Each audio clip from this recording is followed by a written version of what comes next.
नमस्कार दोस्तों, एक बार फिर से स्वागत है हमारे चैनल अकेली ज़िंदगी में आपका। और आज हम जानेंगे हमारे जीवन में दुखों का मूल कारण क्या है और उस दुख को ख़त्म कैसे कर सकते हैं। आपका समय बिना व्यर्थ किए चलिए आगे बढ़ते हैं। मनुष्य का पूरा जीवन ही यात्रामय होता है। हम प्रायः दूसरों के दिखाए रास्ते पर ही चलते हैं। आज हमने यात्रा प्रारंभ की। यात्रा के लिए हमने एक मार्ग चुना है। मार्ग पर हर कोई चलता है। हम भी चलते थे और चल रहे हैं। हर मार्ग पर पद चिन्ह होते हैं, किंतु आज हमने एक ऐसा मार्ग चुना है जिसमें कोई पद चिन्ह नहीं है। पद चिन्ह का अर्थ क्या होता है? पद चिन्ह का अर्थ होता है अनुसरण होना।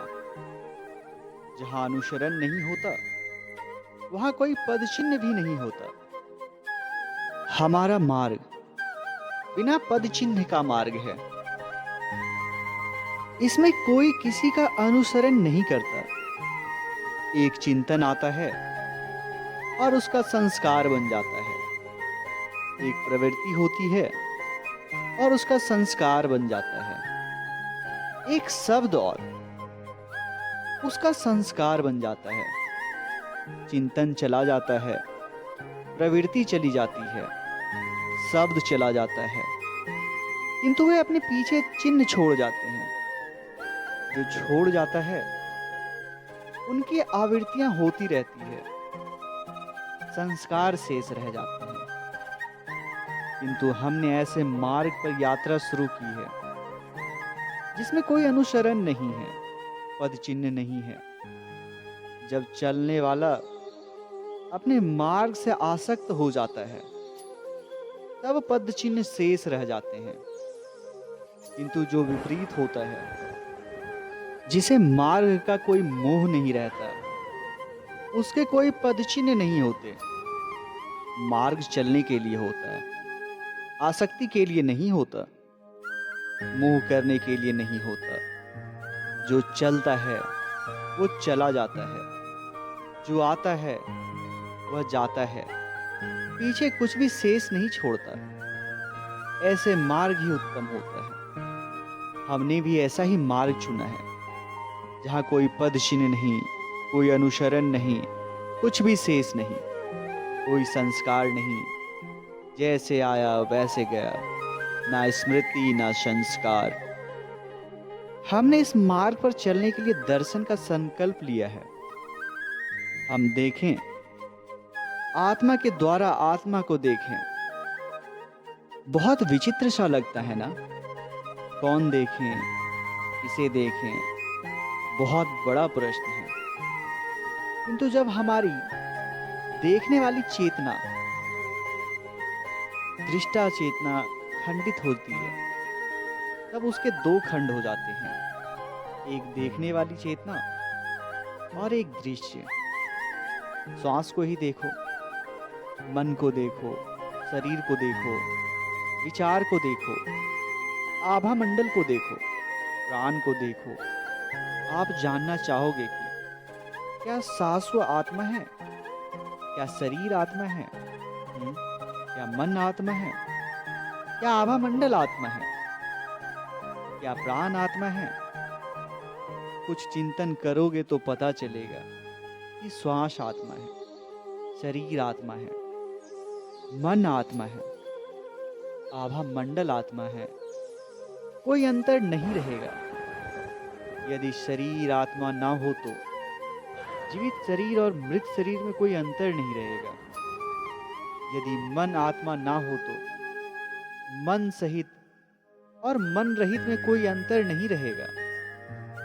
ये सब आत्मा है। आत्मा को देखने का पहला द्वार है प्रवास। भीतर की यात्रा का पहला द्वार है सांस। हम बाहर ही बाहर देखते हैं, मन बाहर की ओर दौड़ता है। जब भीतर की यात्रा शुरू करनी होती है, तब प्रथम प्रवेश श्वास से गुजरना होता है। जब श्वास के साथ मन भीतर जाने लगता है, तब अंतः यात्रा शुरू होती है। श्वास आत्मा है, शरीर आत्मा है, मन आत्मा है। जहाँ तक हम पहुँच पाते हैं या जहाँ तक हम पहुँचना चाहते हैं, वहाँ तक इनके द्वारा ही पहुँचा जा सकता है। श्वास स्पर्श किए बिना, श्वास को देखे बिना शरीर को ठीक तरह से नहीं समझ सकते, नहीं देख सकते। शरीर को देखे बिना मन को नहीं देख सकते, मन को देखे बिना आभा मंडल को नहीं देख सकते, और आभा मंडल को देखे बिना प्राण को नहीं देख सकते, और प्राण को देखे बिना उस चैतन्य तक नहीं पहुंच सकते जहां हमें पहुंचना है। यह पूरा का पूरा यात्रा पथ है। यदि आत्मा तक पहुंचना है, सूक्ष्म तत्व तक पहुंचना है, अस्तित्व तक पहुंचना है, तो इसी यात्रा पथ पर चलना होगा, इसी क्रम से चलना होगा। आप यह मान लें कि उस परम सत्य को,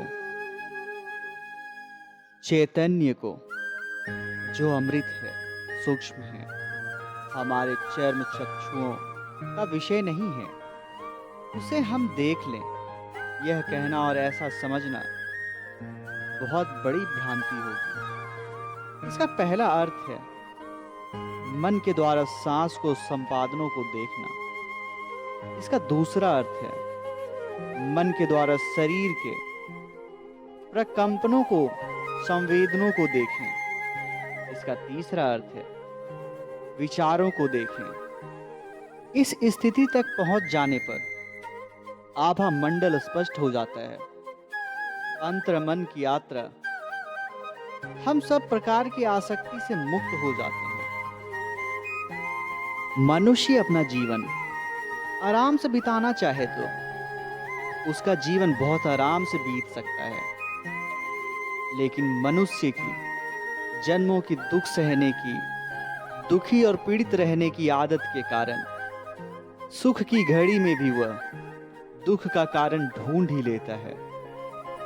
मनुष्य की सबसे बड़ी भूल यही है कि उसे किसी उद्देश्य के लिए जीवन मिला है। उस कार्य को ना करके वह कुछ और कर रहा है। यह सच है कि मानवीय देह और मन ईश्वर की खोज करने के लिए बने हैं। फिर मनुष्य होकर ईश्वर को खोजना मुश्किल कैसे हो सकता है? जैसे मनुष्य को भूख सहजता से लग जाती है, ठीक ऐसे ही जब परमात्मा की भूख तुम्हारे अंदर लगेगी तो उसे प्यार करना भी अपने आप आ जाएगा।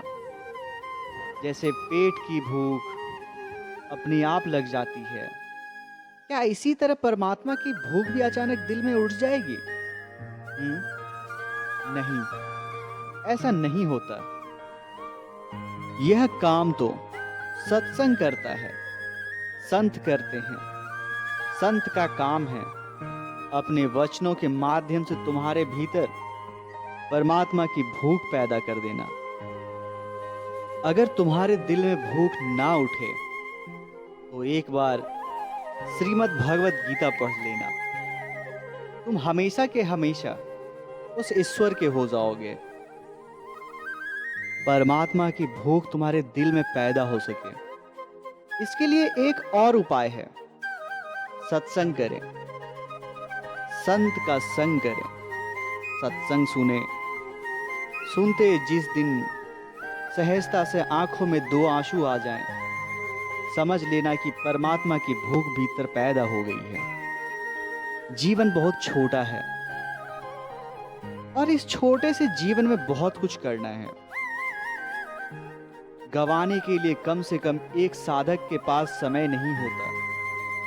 संत ही कुंजी है एक चाबी की, जिसके कारण तुम्हारे भीतर परमात्मा की भूख उठे। मेरी दृष्टि से संत वही है जो अपने वचन से अपने दर्शन से, अपनी उपस्थिति से तुम्हारे भीतर ईश्वर के प्रेम की भूख पैदा करता है। सत्संग को सुनते सुनते आपके भीतर प्रेम का जन्म हो जाए, आपके भीतर भूख जन्म ले ले, तो आप भी कह सकोगे कि मुझे प्रेम हो गया है। ऐसे ही परमात्मा से प्रेम हो जाने के बाद भले ही उसे अपने ही कर्मों का फल, सुख दुख, मान अपमान, हानि लाभ, यश अपयश के रूप में भोगना पड़ता है, फिर भी भक्त कहता है, यह तो मेरे प्यारे ने भेजा है। इस कर्म का कौन सा भोग कब मिलेगा, यह तो कोई नहीं जानता है, पर यह भोग भेजा तो उसी ने है। इस भाव के साथ भक्त बहुत ही खुशी से उसे स्वीकार करता है। चाहे सुख हो या दुख हो, सब स्वीकार करता है। चिल्लाते वे ही हैं, शिकायत वे ही करते हैं जिनको प्यार नहीं। जिनको प्यार है, आपके जीवन से शिकायत बिल्कुल ही चली जाती है। आपके दुख सदा सदा के लिए आपसे दूर हो जाते हैं। आपके जीवन में दुख आए या सुख आए, आप हमेशा शांत रहोगे और मन ही मन मुस्कुराओगे। हमने ये जाना, आसक्ति से मुक्त करती है अंतर मन की यात्रा, और प्रभु को पाने का सरल तरीका है सत्संग। अगर ये दोनों चीजें आपके जीवन में आ जाएं, तो आपके दुख सदैव के लिए आपसे दूर हो जाएंगे। तो आज के लिए इतना ही। धन्यवाद। अगर चैनल पे नए हैं तो लाइक करें, सब्सक्राइब करें, शेयर करें और प्रेम से बोलें, राधे राधे।